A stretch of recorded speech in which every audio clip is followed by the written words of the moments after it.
Good evening, friends. My important topic today is about the procedure to obtain license. आखिर ये किस तरह से हम लोग प्रोसेस है कि लाइसेंस अप्लाई कर सकते हैं आर्म्स एंड अम्यूनिशन के लिए इन इंडिया, अपने देश इंडिया में। तो इसको मैंने एक ट्रिक से समझाने की कोशिश किया है आपको। टॉपिक है procedure to obtain licence for gun और any other arms in India. Trick है PARRD। ऐसे तो परेड होता है, आपको लाइसेंस लेने के लिए ऐसे समझिए कि परेड करना पड़ेगा। तो इसका स्पेलिंग पे मत जाइए, परेड करना पड़ेगा PARRD, पार्ड, PARRD। पी से मैंने बनाया procedure to obtain a licence in, ये इन हो गया, ये इज है, is given under section 13 of AA मतलब आर्म्स एक्ट 1959 अंडर चैप्टर 3। ये एक पॉइंट हो गया कि procedure to obtain licence is given under section 13 of arms act 1959 under chapter 3। और पी से प्रोसीड्यूर हो गया, और आपका ए से एप्लीकेशन है, दो आर है जिसमें से एक आर से रिपोर्ट है, दूसरे आर से रिफ्यूजल है, डी से ड्यूरेशन है। बस ये अगर आप पॉइंट बना के लिख देते हैं तो फिर ये क्वेश्चन आपका पूरा हो जाता है। What is the procedure to obtain licence for gun और any other arms in India. तो प्रोसीड्यूर आप यहाँ पे लिखेंगे कि प्रोसीड्यूर टू ऑब्टेन किस सेक्शन में दिया हुआ है। दूसरा आपको लिखना है application is made to the licensing authority. Application आप किसको देते हैं, तो लाइसेंसिंग अथॉरिटी को देते हैं इन प्रिस्क्राइब्ड फॉर्म A1।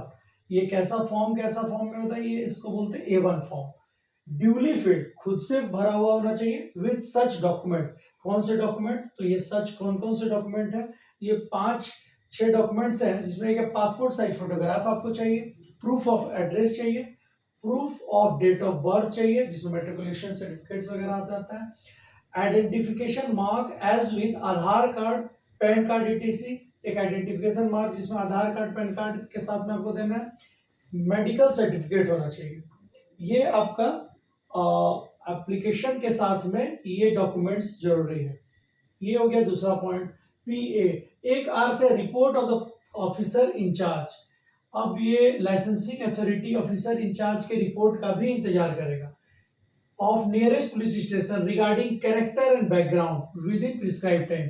आखिर कोई कैरेक्टर उसका सही है कि नहीं, ये पुलिस इंचार्ज लिख के देंगे, और उसका बैकग्राउंड सही है कि नहीं। कोई क्रिमिनल्स को तो कहीं लाइसेंस आर्म्स का हम लोग नहीं दे रहे हैं, ये देखने के लिए वो एक पुलिस इंचार्ज का भी रिपोर्ट को मांगेगा।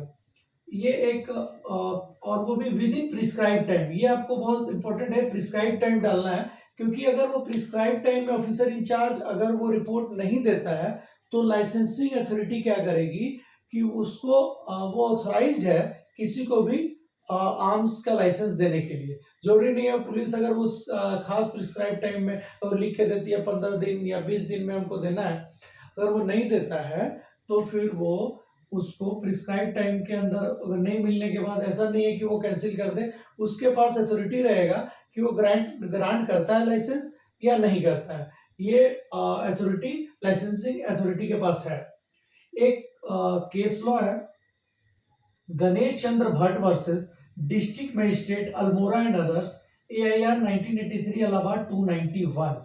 ये केस में हेल्ड क्या हुआ था, मैंने बहुत शॉर्टकट में लिख दिया है, आप इसको इलेबोरेट कर लेंगे। अथॉरिटी में ग्रांट लाइसेंस इसी चीज पे है कि अथॉरिटी में grant licence without the without the need of officer in charge report. अगर वो समय पे प्रिस्क्राइब टाइम में नहीं आता है तो इस केस में ये कोर्ट हेल्ड करती है, ऑनरेबल कोर्ट हेल्ड करती है कि अथॉरिटी में ग्रांट लाइसेंस, अथॉरिटी लाइसेंस दे सकता है। किस केस में, Ganesh Chandra Bhatt versus district magistrate Almora and others.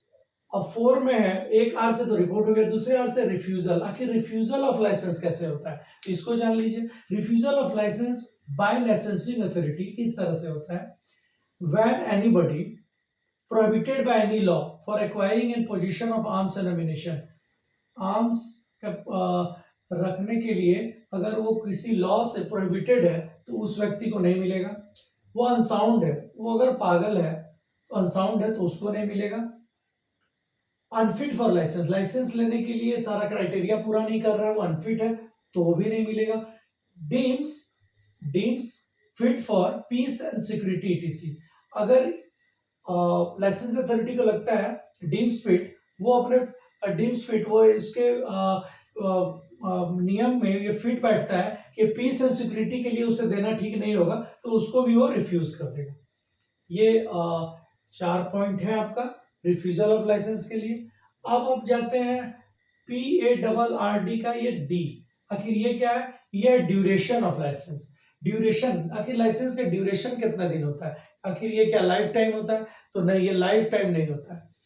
ये सेक्शन 15 ऑफ आर्म्स एक्ट 1959 कहता है, says that the licence granted under section 3, under section 3 जो लाइसेंस देने का बात करता है of the act, may continue to be force for 5 years, 5 साल तक के लिए लाइसेंस आपको मिलता है, unless not revoked of revoke. अगर 5 साल से पहले ही उसको रिवोक नहीं किया गया हो, किसी कारण से लाइसेंस उसका छीन नहीं लिया गया हो, या फिर वो खुद से लाइसेंस को सुपुर्द नहीं कर दिया हो, तो 5 साल तक उसका लाइसेंस वैलिड रहेगा, अनलेस नॉट रिवोक्ड।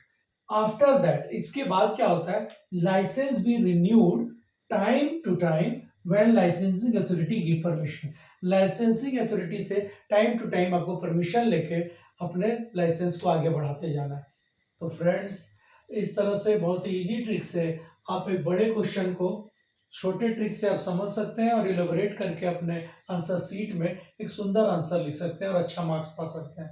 तो बहुत ही जल्दी मैं एक नए वीडियो के साथ आऊँगा। Thank you, bye bye, good night.